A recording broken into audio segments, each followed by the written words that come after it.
טוב. אני וגל החלפנו ערוצים. אני סוף סוף שמח שהוא הבין שהאנימציה שלו פשוט ממש גרועה. זאת אומרת, אפילו גרביל שכרגע התעורר משנת חורף והלך על כביש 4 בשיא החום של אוגוסט ונדרס על ידי אופנוע שנסע 120 קמ"ש, אז הוא עדיין יכול לעשות את האנימציה הרבה יותר טובה מגל. אבל השאלה היא איך אני אעשה את זה.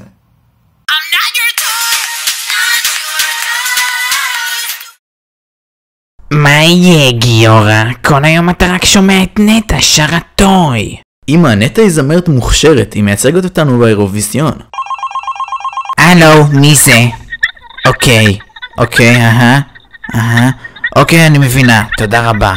גיורא, אתה לא תאמין מה קרה. התקשרו אלינו כרגע מהאירוויזיון ואמרו לנו שאנחנו נבחרנו לייצג את ישראל. אבל אמא, איך זה יכול להיות? הרי נטע מייצגת אותנו. מסתבר שהתבלבלו בינה לבין תרנגול אחר, אז בטעות עשו ממנה שניצל והתקשרו אליי שנייצג את ישראל באירוויזיון. עכשיו כל מה שנשאר זה למצוא שיר אחר. אל תדאגי אמא, יש לי את השיר המתאים לתחרות.